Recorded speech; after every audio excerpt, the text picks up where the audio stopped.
I'm going to get started right off the bat because I know we have some wonderful food waiting for us and some drinks as well. But before we get to that, I want to tell you a bit about why I study flourishing. And the fact of the matter is I study happiness and flourishing because I'm very serious about mental illness. 1996 was was supposed to be the year that the mentally ill worldwide were emancipated. It is our Declaration of Independence. It was supposed to be. In 1996, the World Health Organization, along with colleagues at Harvard, published the first study of the global burden of disease. And that study remains one of the most important for those who suffer from mental illness and need our help.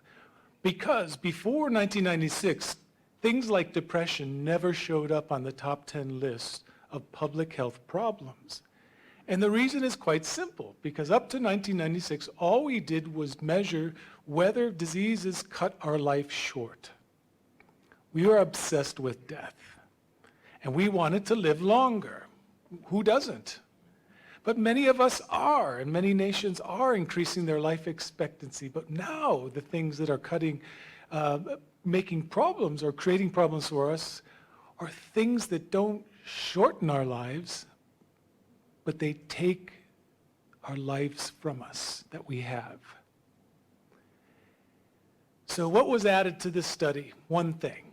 In addition to measuring the number of years that a disease cut our lives short, they also measured disability. How much does a disease or a condition just prevent us from living a full life?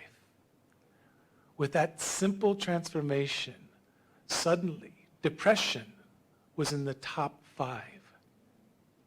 Depression, that's only one mental disorder. And it was right up there with cancer and heart disease.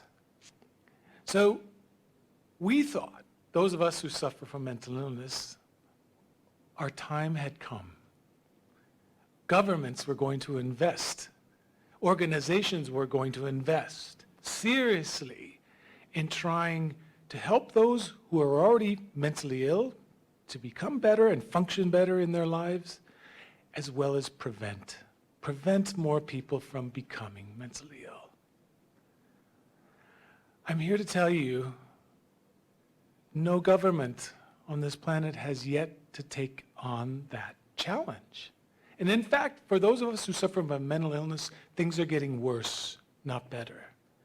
Not the least of which, the amount of mental illness in worldwide is going up, and the age at which it starts is going down. Now look at this. This is data from 6 countries: Brazil, Canada, Mexico, Netherlands, Turkey, and the USA. 3 what we would call developed nations, 3 developing nations.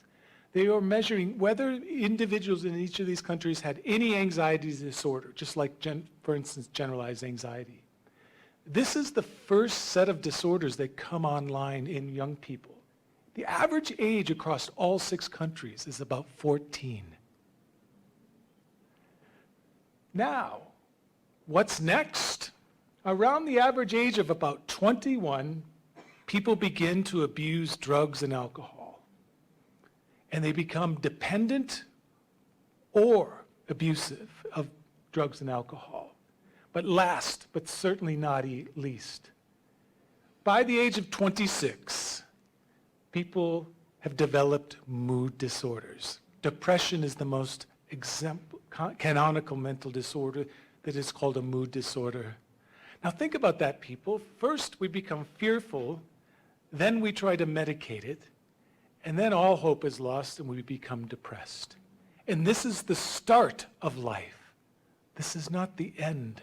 This is how we start life. I suspect Jamaica is right with us in that data, no different from, say, Brazil, Mexico, or Netherlands, Canada. I suspect you're there with us.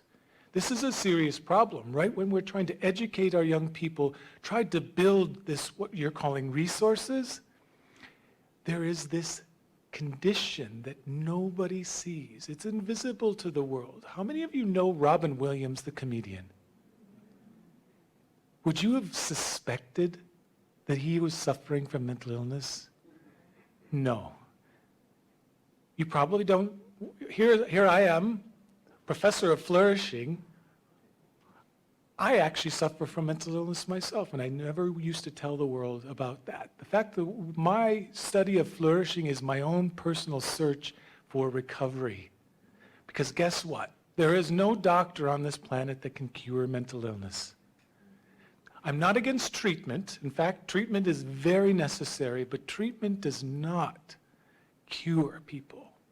In fact, the last bad news before I move on. Once you've had one mental disorder, any of those three that I just put up there, guess what? The chances go up 50%, you will have a second in your lifetime. And guess what? If you have a second, it goes up 70%, you will have a third. And if you've had your third, guess what? It's 90%, you will have a fourth. Now that's pretty bad. Here's what I like to say we've succeeded in the 20th and 21st century. We are increasing life expectancy, so we're living longer. Mental disorders are starting earlier. They're recurring chronic disorders. What do we get? We get to spend more of our life in and out of depression, substance abuse, and anxiety.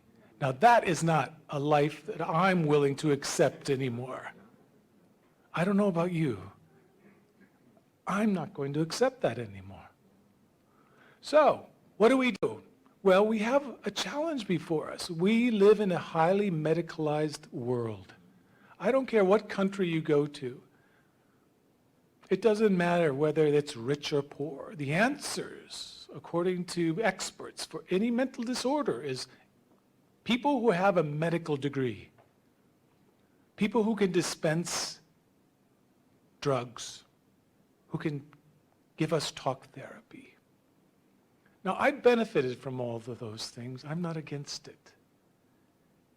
But there's nothing all the king's horses and all the king's men can do to put this Humpty Dumpty back together again. Because once broken, there's nothing they can do to fix us. So what's the answer? Well, the director of my National Institute of Mental Health wrote an article in 2006. Notice up on there, he's using the word cure therapeutics. Now, Tom Insel is his name. He's a colleague of mine from Emory University. He's in a very important position. He runs the National Institute of Mental Health. Now, what did he say? In the previous slide, he had the honesty to say that there are no cures for mental disorder. And he goes on to say in this article, we have made no progress on mental disorders since 1996, while we are making progress with things like heart disease and cancer. Why are we making progress in those latter two? Well, because they're searching for cures. The people in the mental illness, the real problem is people who do research are only trying to improve on existing therapies, trying to reduce side effects. The problem is with the research community. They shoot for very low goals. Now we should shoot for a cure for mental illness. I read that article, and my students know me. They call me Dr. Positive, but they also call me Dr. Potty Mouth. I was livid. I was swearing. I was using foul language, thinking, how can you make that promise to people who suffer from mental illness while you invest 7% of all your money in prevention? The rest, 93%, goes into doing more research on brain and genetics. They think they're going to find a cure. So what have they done? Well, this is one of the fathers of the American independence. He had a definition of insanity. And he said the definition of insanity is doing more of the same thing, but expecting different results. And that's exactly our approach to mental illness. Now we're going to shoot for a cure, but what are we going to do? Nothing different, really. I just want more money. That's what he wants. It's a laudable goal, don't get me wrong. But we play in a world where it's zero sum. They get more money. Those of us who want to invest in something else have to wait because they think they have all the answers. That has to change. That has to change. In fact, we do have a new message. This has been around since, gosh, I've been doing work trying to study the history of this common phrase. If you go to the World Health Organization, 1948, open up their document. They defined health as more than the absence of illness, and then they go on to say it's the presence of certain kinds of well-being. Well, guess what? Every document I've seen in public health uses that in its first page, and you never see it after that. What do they study? Death and disease and illness. They do not study the causes of life and health. They study the causes of death, disease, and illness. And they will never get to that promised land by focusing only on illness and disease and death. Because this is true. We developed a measure of mental health by actually going back and studying the philosophical arguments about what is a good life. What is a good life? Now, I talk about the Greeks a lot, but I think other cultures were talking about this long before the Greeks. The Greeks were just the ones who had a recorded history. So they left behind things that others could sort of take with them and write about. This goes way back. So what is happiness, in other words? When the Greeks talked about happiness, they weren't just saying, well, let's put on a smile. They were inviting all of us to think deeply about the kind of life that is worth living. Because if you don't think about this on a regular basis, it will never happen. Isn't it so easy? When you walked out of your home today, you were probably thinking, I want more of that, right?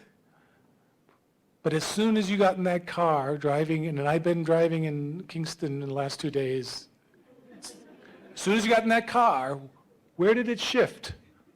To those other 5. Anger, fear, surprise, disgust, right? Nobody wants the other 5. Everybody wants this. But as soon as you step out into life, it's so easy to forget the very things you're doing all this for. This is what we do it for, people. So the first tradition of happiness says mental health is the presence of good feelings, positive emotions, pleasure. Of course it is. And in fact, it's one of 6 basic emotions. Every human being on this planet is built to experience all 6 of these emotions. We're built this way because it has helped us evolve and survive. Happiness is an emotion that tags experiences that says, remember this, because you want more of this in the future. Yes. So it's very important. But you know what?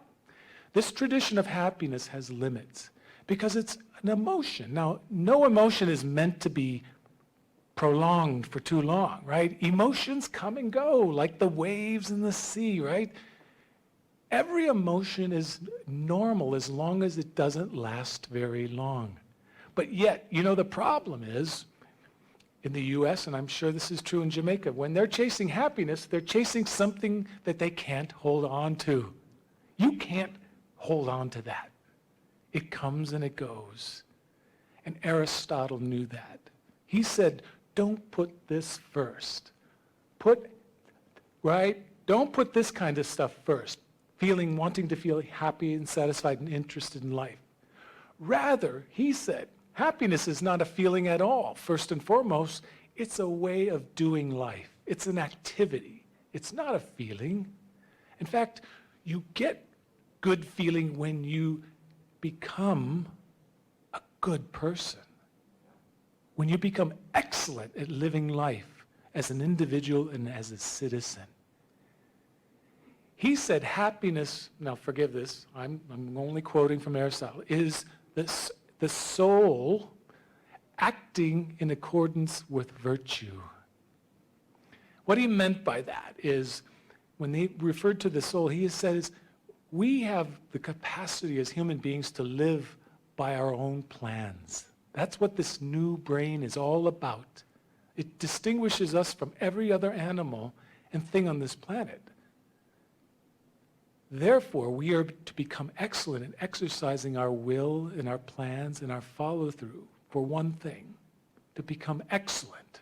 at living life. And if you live an excellent life, nobody can take away the satisfaction you get from doing it well. Nobody. Nobody. So this is how we measure Aristotle's version of happiness as an activity. We ask people, how much do you like who you are? Second, do you have warm, trusting relationships with other human beings? Third, are you being challenged to become and grow as a better person? Fourth, does your life have purpose? Does it have direction? Does it have meaning? Fifth, are you able to manage your life? And last but certainly not least, are you confident to think and express your own ideas and opinions? This is called psychological well-being because it privileges two pronouns, me and I. Now, I'm a sociologist. I hang out with psychologists, but when I'm with psychologists, I start thinking, wow, it's only about I and me. Human beings also function in the other pronouns, we and us.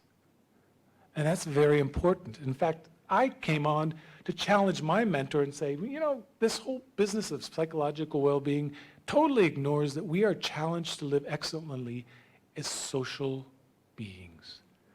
What is social well-being? Well, how accepting are you of other people?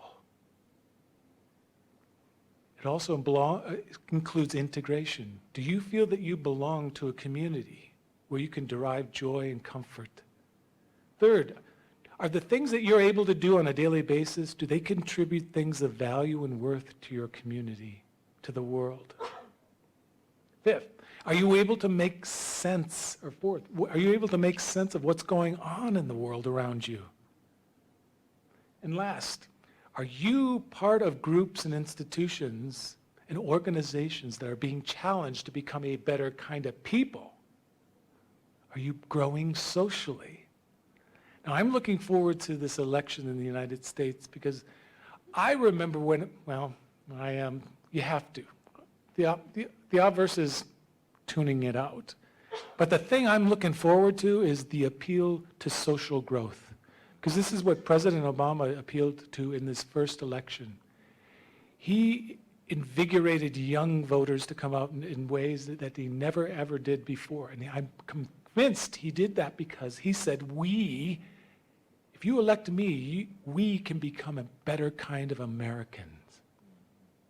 He was appealing to our sense of we, and it brought people out. Now, critics will say he didn't mobilize that and use it.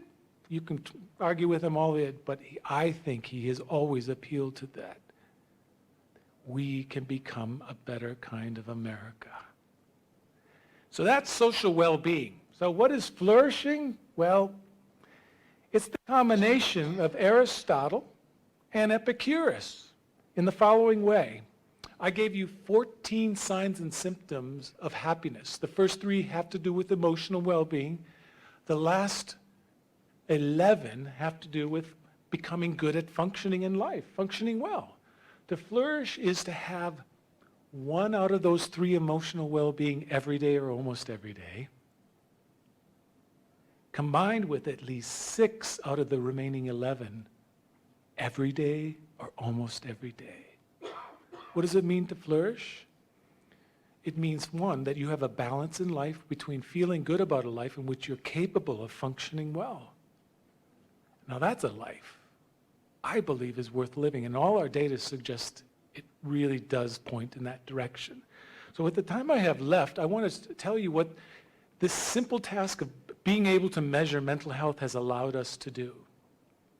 Most importantly, it has allowed us to test a very, very simple but ignored hypothesis. And that hypothesis is embedded in the World Health Organization's definition of health.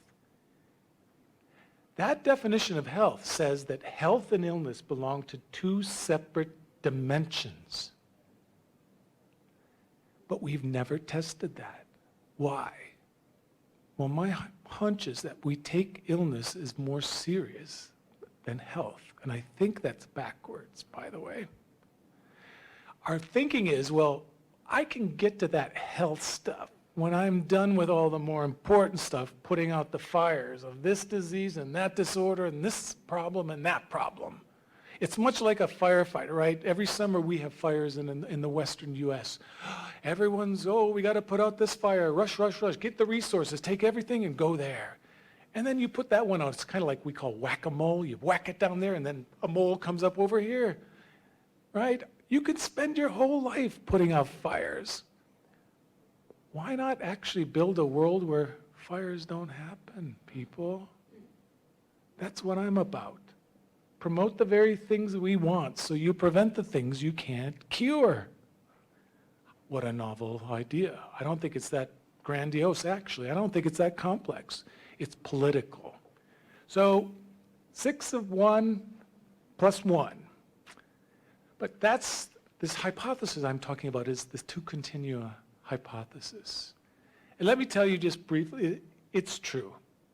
I'll put up this fancy model, and this is a fancy way of depicting the fact that every study I've done and colleagues have done around the world, from South Africa, black Setswana-speaking South Africans, to China, to Korea, to Australia, to Northern Ireland, mental health and mental illness belong to separate dimensions or continua. Not only that, I've been studying twins. And flourishing is just as heritable as mental illness. And guess what? The two-continuum model is encoded in our DNA. Now, what am I saying there? You're probably thinking, Well, here's what it means.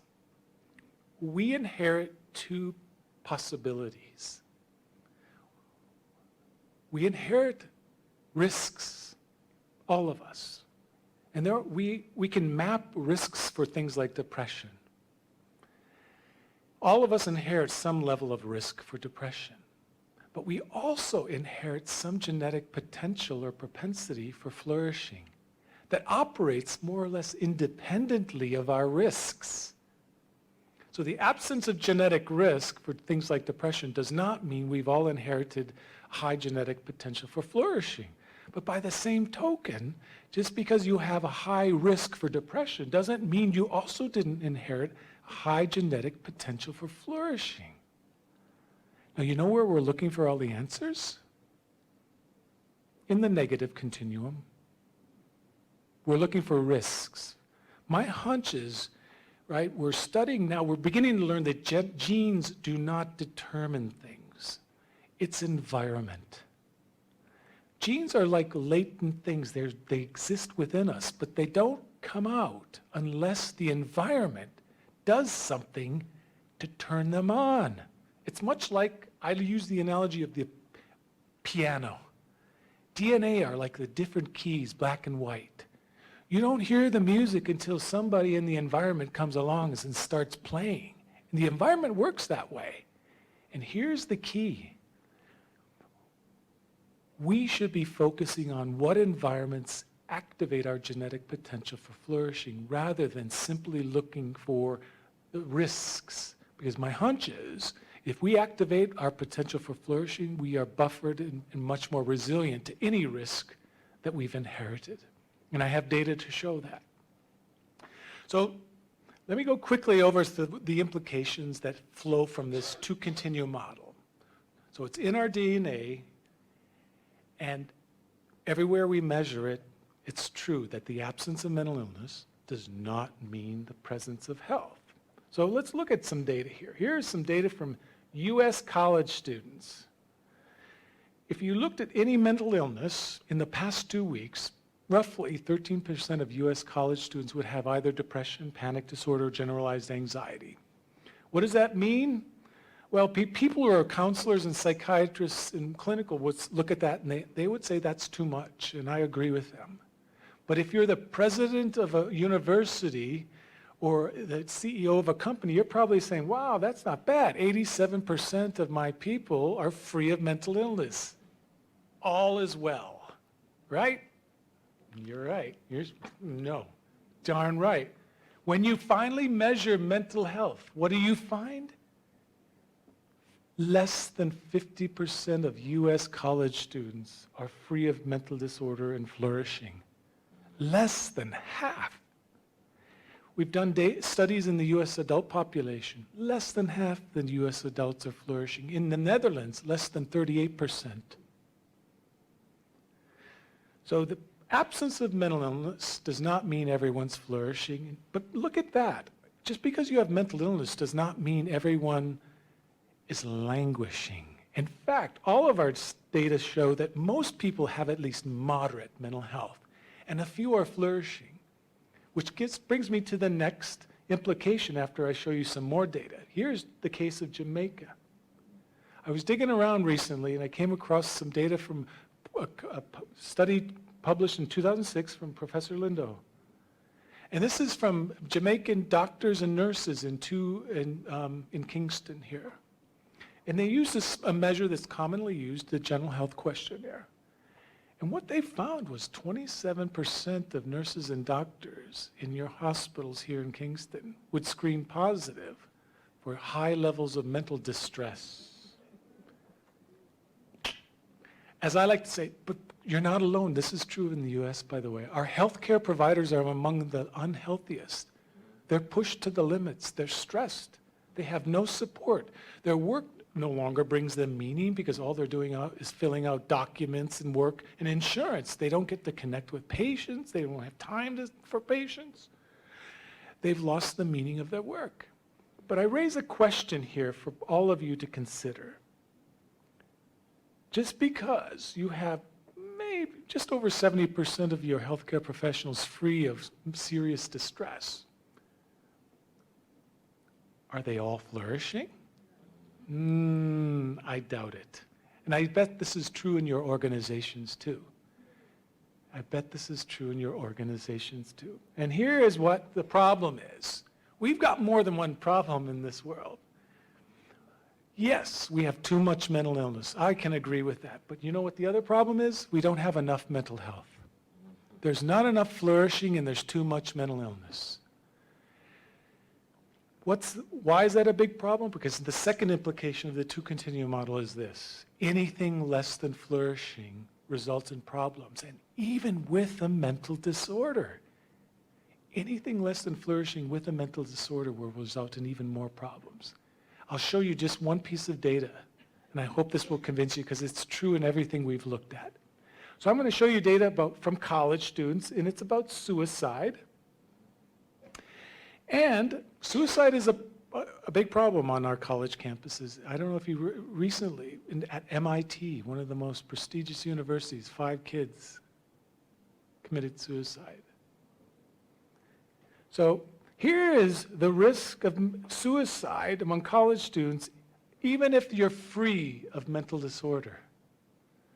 So even without a mental disorder, people who are languishing are many more times likely to commit suicide than those with moderate mental health, and moderate are 4 times more likely than those who are flourishing. But here's where it gets even more interesting. Oh, my bars, I don't know if you can see that. They're probably too dark. But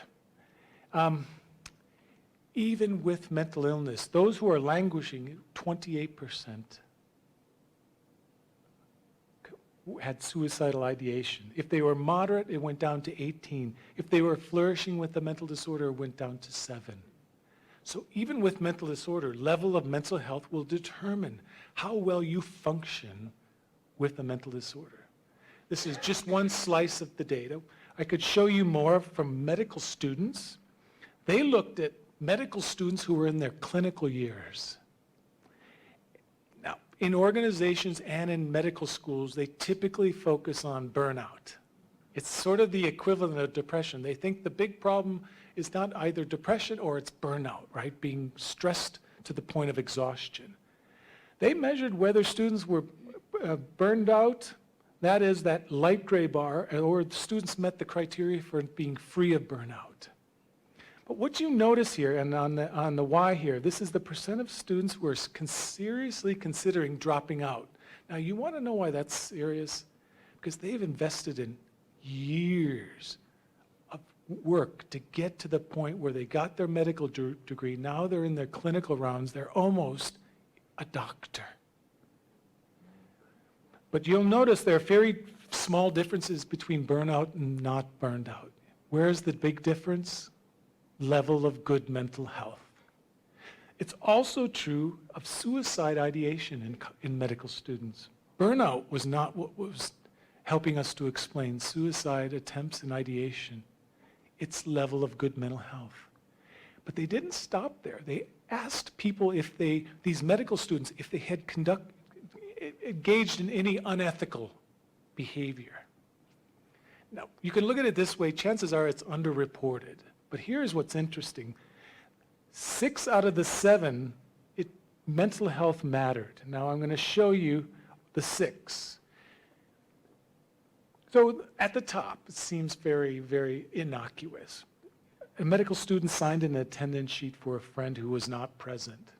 If you're flourishing, you're least likely to do that. If you're not flourishing, you're more likely to do that. But now let's jump to the bottom 3. Look at what's happening here. Did you report a lab test or an x-ray as pending when not sure it was ordered or you knew it had not been ordered? Or you reported results as normal when you knew it had been omitted from the exam? Now that's serious. You made a serious mistake, and rather than repairing it, you covered your you-know-what. And students who were flourishing were the least likely to do any of these things. Anything less than flourishing resulted in more unethical behaviors that were not,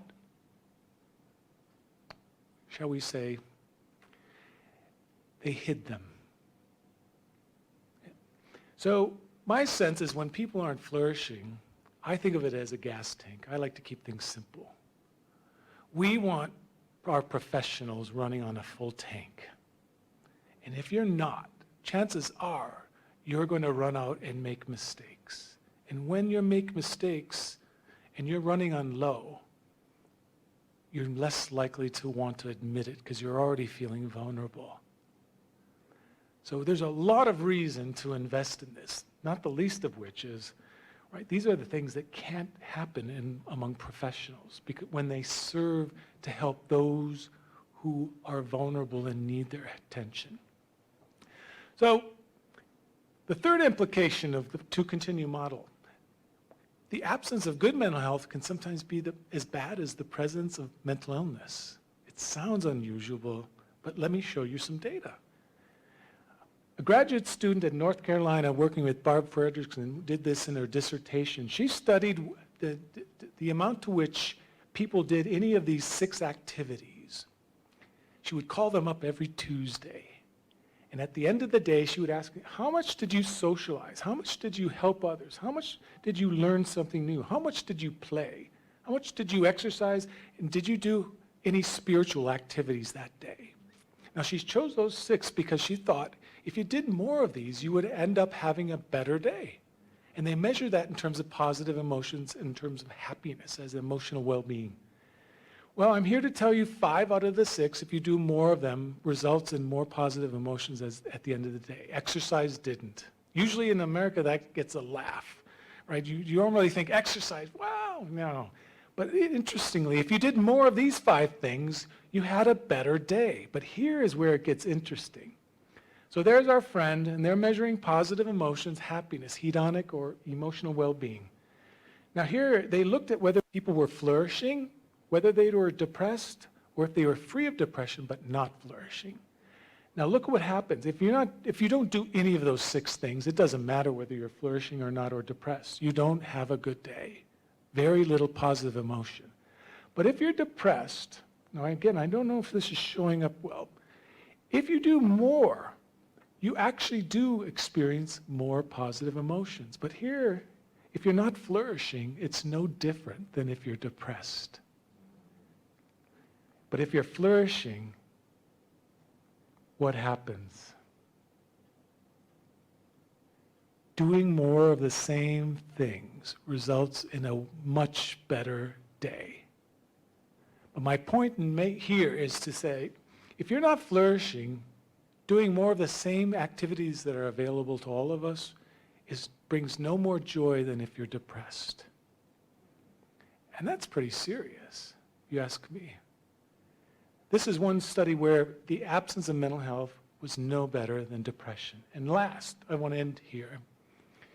Right, we put out fires. We're really excited when there's, at least in public health, we're excited when there are epidemics, because that means we have things to work on, right? We want to put out fires, right? There's an epidemic of obesity. Oh, great, we've got something to work on. There's an epidemic of depression. Great, we got something to do. Well, what's the point of living longer if you're not going to live able to live a good life?